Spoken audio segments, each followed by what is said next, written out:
We're the party of Franklin Roosevelt, who saved freedom and democracy from being extinguished here on Earth. I admire Margaret Sanger enormously. I am really in awe of her. And there are a lot of lessons that we can learn from her life. Am I the only one appalled that history is being written and rewritten right in front of us? If you want to restore the country, you must take it upon yourself to learn and relearn history. Restore our history and restore our country.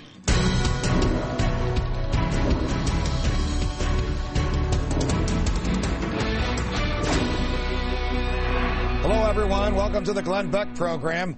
I'm Judge Andrew Napolitano in for Glenn. Tonight is part 3 of a 5-day special series to get you caught up on what Glenn's been covering on the program this year.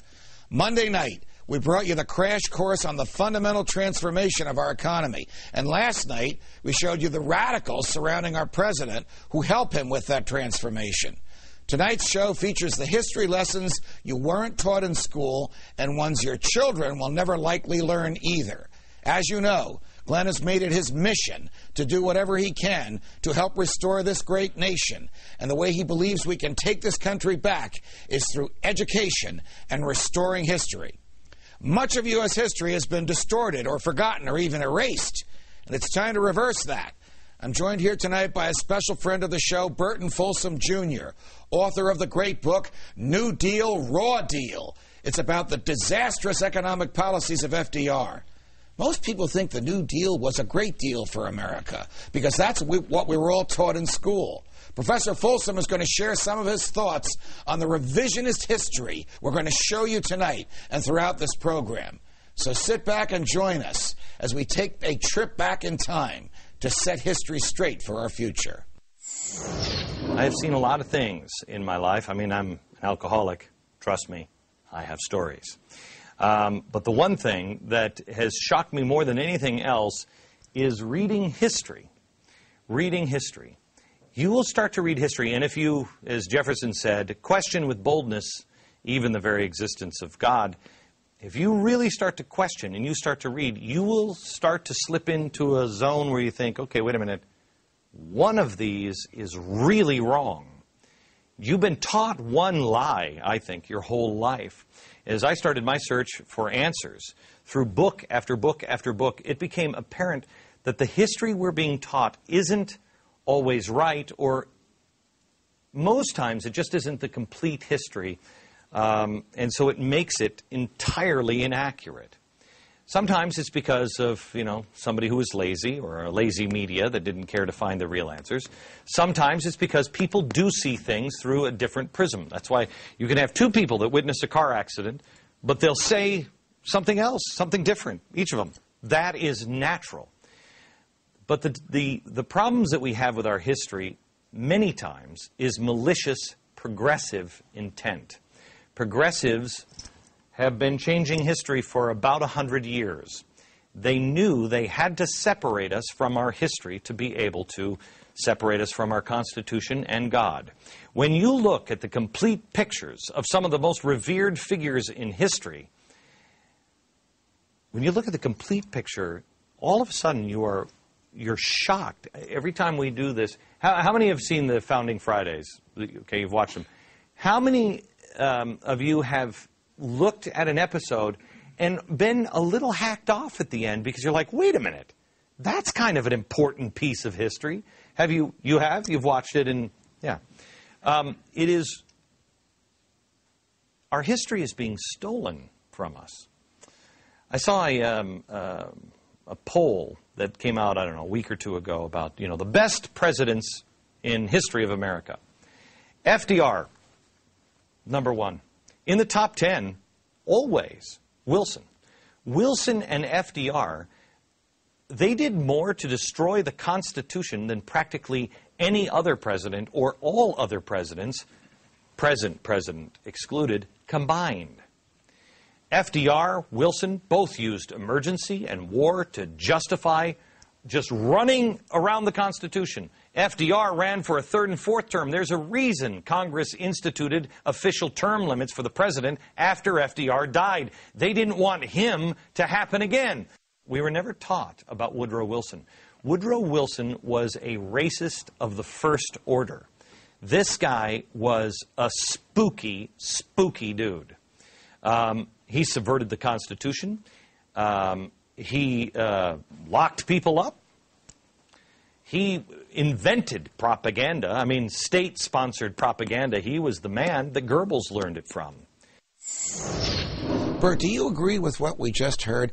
Didn't FDR and Woodrow Wilson do irreparable damage to the Constitution? Indeed, they did. Even if we put aside President Wilson and the Espionage Act and the Sedition Act, and how he put people in jail for disagreeing with him in World War I, how newspapers were shut down, some never reopened. We had people in jail who never were allowed out of jail, even after the war was over. Right. Even if we put that aside, we see FDR and Wilson fundamentally interfering with the liberty of contract that the Constitution gives us. Why weren't we taught about this stuff in schools? Why do we have to learn this now?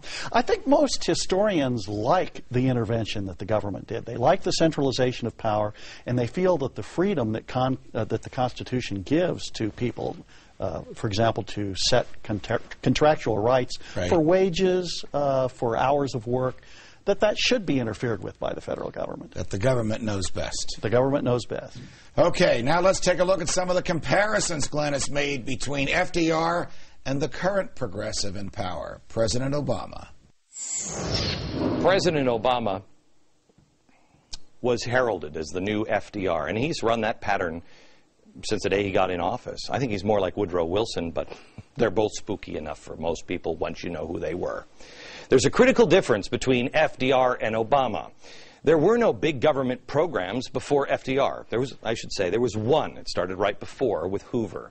But debt wasn't a problem. It wasn't even on the radar when we started the massive expansion of government. Our grandparents didn't have debt like we do now. They didn't have credit cards. And FDR, man, he spent and spent and spent and spent.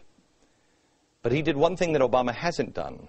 He actually put an engine, much to his chagrin. I don't think he intended on doing this, but he put an engine in the car.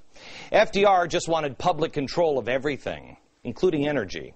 Gee, that sounds familiar. In 1932, he said, "Electricity is no longer a luxury. It's a definite necessity." He publicly attacked utility companies, calling them evil in his 1935 State of the Union speech. The same year, his Federal Power Act gave government the authority to review and approve the rate charged by public utilities in connection with the transmission or sale of electricity. Wow, that whole thing kind of sounds like what they're trying to do to the internet now. Well, we're talking about what they're trying to do about energy. I get them all so confused. Well, he also created the Tennessee Valley Authority, a massive debacle that was originally created to stop frequent flooding in Tennessee. Ronald Reagan actually talked about this. He said the annual interest on the TVA debt was 5 times as great as the annual flood damage it sought to correct. But they did it anyway. No big deal. And by the way, every country that tried to model the TVA failed miserably. FDR squashed industry.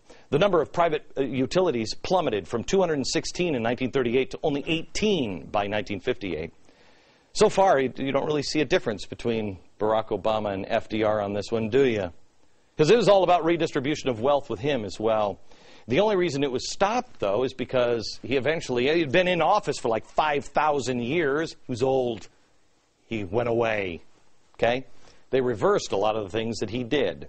In the end, however, much to his chagrin, he was going for cheap and available energy, and we got it. FDR tried to create more energy, would allow you to take care of that energy and take advantage of it as the United States of America. We could build refrigerators and radios and milk coolers, as they called them, washing machines, all items that became commonplace after his work projects. Despite FDR's onslaught of big government projects, despite the unbelievable socialist nature and the average small business that he was just putting through a meat grinder, once they took their boot off of that throat, and all the government crap was gone, you still had cheap energy.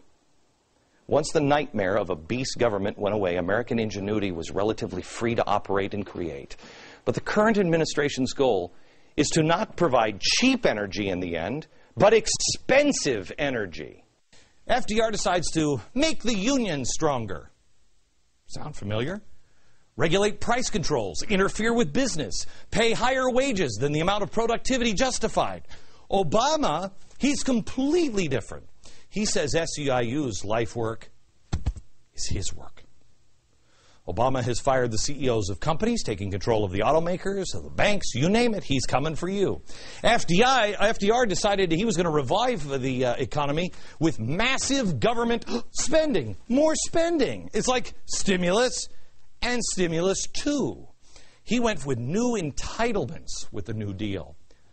That's weird, because this is what Obama is doing. Reviving the economy with massive government spending and an expansion of entitlements. Stimulus 1, 2, 3. Are we up to 4 yet? Do I hear 5? We have cash for caulkers, cash for clunkers. We have health care, financial reform, takeover of the student loan industry. Oh, it's fantastic. So, how do these stories end? Well, unemployment remained unresponsive. Weird. Through the New Deal and the New Deal 2. Obama? Unemployment's gone up and then stayed there, flatlining. That's weird. FDR blamed Hoover for the economic problems. Obama blaming Bush for the mess that he has to mop up. What are some of the comparisons between President Obama and his hero, FDR? The two men are very much alike, and their presidencies are alike, too, in many ways. They're both redistributionists. They both want to redistribute income. Take from some people, give to other people. You cannot create prosperity doing that. You can redistribute some wealth and gain some votes from the people who get the money. You cannot create a prosperous economy. Franklin Roosevelt had a 20% unemployment rate late into his second term with his redistribution policy. Would either of these presidents rather we lived our lives as we want to or lived our lives as the federal government told us to? They wanted to have that control over our lives, and they felt that there was too much money that some people had, that the federal government had to take up to 70%, 80%, and later in Roosevelt's administration, 90% of that wealth to redistribute to others. You know, I was giving a talk the other day, and I stated that the top marginal rate, the top tax rate during World War II was 94%. You don't see any of that in the high school textbooks, that the government took that much of people's personal wealth and private property. When the war was over, the top rate, as you said, Judge, was 94% on all income over $200,000. In other words, at the $300,000 mark, you are giving away on your last $100,000, $94,000 to the federal government. You get to keep $6,000. No wonder we can't recover and get out of a Great Depression. You got it. Now to a fascinating piece on our forgotten Depression and an amazing turnaround 10 years prior to the New Deal. Have you ever heard about this? The year was 1920, and America was in a crisis. Soldiers had returned